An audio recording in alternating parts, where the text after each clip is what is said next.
pour ñi nga xam ni nit ñi seetaan di ñu bàyyi xel ñu mën a am son bu commencé ñu mën leen ko dégteel actuellement ñi nga xam ni ñoom ñoo di député yi kon. J'ai reçu la lettre de démission de notre collègue Birame Souleye Diop, nommé ministre. Il était élu sur la liste majoritaire de la coalition Yewwi Askan Wi du département de Thiès. J'ai également reçu de notre collègue Aliou Sall, nommé ministre, une demande de suspension de son mandat. Il était élu sur la liste département Europe de l'Ouest, du centre et du nord de la même coalition. Acte est donné de leur demande. En vue de pourvoir à ces vacances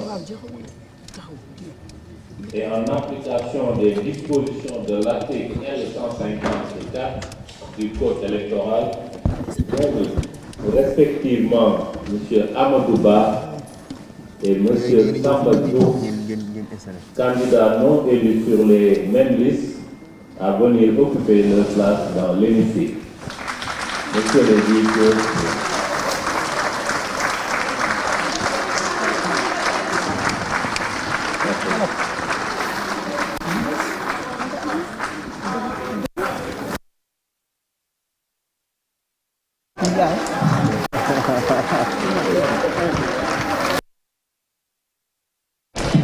merci.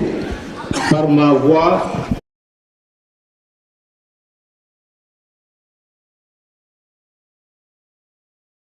Yewwi Askan Wi, une lettre portant désignation de son nouveau président. Il s'agit de notre collègue Mohamed Ayib Salim Daffé.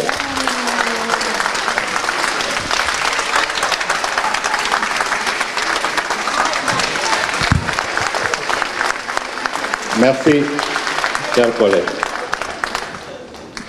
Mes chers collègues, l'ordre du jour appelle la clôture de la session ordinaire unique de l'année 2023-2024. Avant de procéder à la clôture de la session, je voudrais d'abord donner la parole à Monsieur le ministre du Travail, de l'Emploi et des Relations avec les institutions. Monsieur le ministre, vous avez la parole.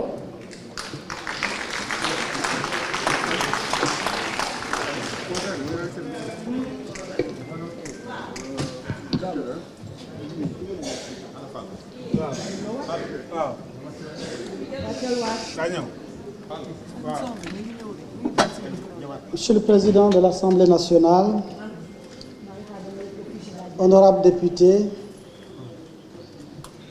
je prends avec honneur juste la parole pour saluer cette auguste Assemblée. Au nom du gouvernement et à ma qualité de ministre du Travail, de l'Emploi et des Relations avec les institutions. Il m'a été donné de découvrir que par ailleurs, les honorables députés nous appellent affectueusement le 166e. Nous sommes à la disposition de la République pour exercer ces fonctions en espérant que nous serons l'un des meilleurs traits d'union pour le bon fonctionnement des institutions au bonheur de la République. Cette séance, c'est pour saluer l'Assemblée et solliciter les prières pour que force reste aux institutions et que ce pays qui est le nôtre, le Sénégal, puisse en bénéficier totalement. Je tenais à vous remercier pour cette opportunité qui m'a été donnée de saluer l'Assemblée. Je vous remercie de votre aimable attention. Merci, Monsieur le ministre. Chers collègues, en clôturant les séances d'examen de la loi de finances initiale de l'année 2024, j'évoquais deux grands défis pour lesquels toute notre énergie et notre perspicacité devaient être mises à contribution. Il s'agissait d'une part de la préservation d'un environnement de paix, de sérénité et de stabilité permettant la tenue dans d'excellentes conditions de l'élection présidentielle et d'une part de la modernisation du travail des parlementaires, notamment la rénovation de l'hémicycle. S'agissant de l'élection présidentielle, la bénédiction divine, le génie de notre peuple, la solidité de nos institutions et le sens de la responsabilité de tous les acteurs politiques ont permis la tenue d'une élection libre et transparente dans de bonnes conditions et la proclamation de la victoire du président Bassirou Diomaye Diakhar Faye. Je saisis cette opportunité pour lui réitérer les chaleureuses félicitations de l'Assemblée nationale et les vœux ardents de succès pour son magistère. C'est aussi le lieu de saluer la clairvoyance et le leadership du président Macky Sall, qui a su garantir un cadre législatif et réglementaire ayant permis de maintenir un climat de paix, de concorde et de cohésion nationale indispensable à la tenue de l'élection et à la passation de pouvoir. Encore une fois, notre pays, le Sénégal, a confirmé son rang de leader et d'exemple en matière de démocratie et d'état de droit. Je voudrais à cet égard magnifier le rôle majeur joué par notre Assemblée dans ces moments particulièrement difficiles pour notre pays. Au demeurant, je voudrais rappeler que toutes les actions de l'Assemblée nationale sont toujours adossées aux principes et dispositions fixées par la Constitution, notamment en ce qui concerne la séparation et l'équilibre des pouvoirs, ainsi que le périmètre de compétences, ce, quel que soit le contexte et les enjeux. En ce qui concerne les travaux de modernisation de l'hémicycle, comme vous le constatez, l'hémicycle a été rénové et des équipements modernes du système de conférences ont été installés avec l'appui de l'Agence coréenne de coopération internationale COICA, dans le cadre du projet de modernisation des moyens de communication de l'Assemblée nationale avec le public. Dès notre installation, on s'était inscrit à la mise en œuvre du dit projet parmi les priorités de la 14e législature. Les principales innovations induites par ce chantier sont notamment la reconfiguration de l'architecture interne avec l'accroissement du nombre de places, avec des couloirs facilitant les déplacements, la rénovation du mobilier, la digitalisation des procédures législatives, l'automatisation du système d'inscription au débat et de prise de parole, la digitalisation du vote, du comptage et de l'affichage des résultats, la numérisation des archives et de la bibliothèque, la modernisation des plateformes digitales de l'Assemblée nationale.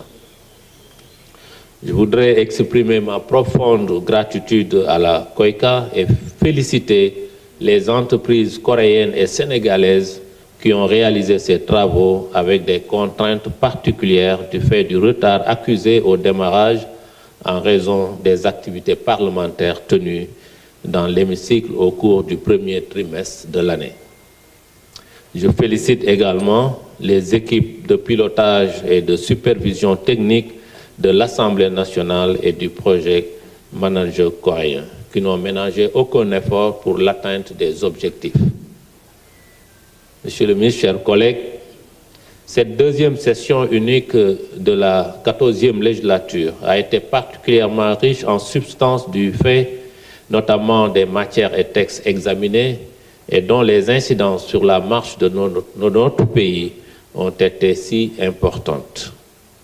L'examen prochain du projet de loi de finances de l'année 2025 offrira à coup sûr une autre opportunité à la représentation nationale de porter encore une fois les préoccupations de nos populations en vue de leur prise en charge en compte optimal.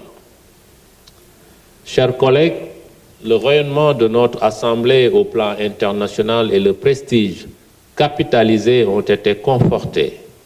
Notre implication au plus haut niveau au sein des instances parlementaires africaines et mondiales s'est renforcée.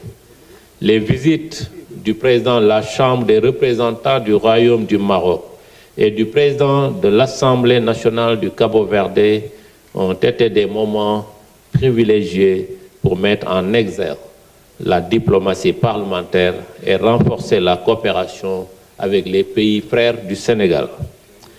Nous avons aussi reçu plusieurs invitations pour des visites officielles dans des pays amis qui seront matérialisées dès que le calendrier parlementaire le permettra. En outre, l'Assemblée nationale a reçu des délégations de parlementaires, notamment des membres des commissions parlementaires, dont les missions étaient destinées à approfondir et consolider les relations d'amitié et de coopération et d'échanger de bonnes pratiques parlementaires, législatives et administratives. À ces missions s'ajoutent les sessions de formation organisées au profit de fonctionnaires parlementaires de pays frères, en relation avec nos partenaires traditionnels et dont la dernière est celle tenue en juin avec l'Assemblée parlementaire francophone ici même à Dakar. Les séminaires internationaux de formation que nous avons accueillis, ainsi que ceux auxquels l'Assemblée nationale a participé, ont été des occasions de mettre en relief les énormes capacités et les compétences dont regorge notre Parlement. C'est le lieu d'exprimer mes chaleureuses félicitations aux collègues députés, aux hauts fonctionnaires, cadres de l'Assemblée nationale qui ont contribué de manière significative au bon déroulement de toutes les activités et ainsi placé très haut le prestige de notre Parlement. C'est le lieu d'exprimer mes chaleureuses félicitations aux députés, aux fonctionnaires qui ont contribué, à nos activités. Et je souhaite remercier vivement l'ensemble des collègues de leur participation à nos sessions. Mes chers collègues, l'ordre du jour étant épuisé, je déclare close la session ordinaire unique de l'année 2023-2024 de l'Assemblée nationale. La séance est levée.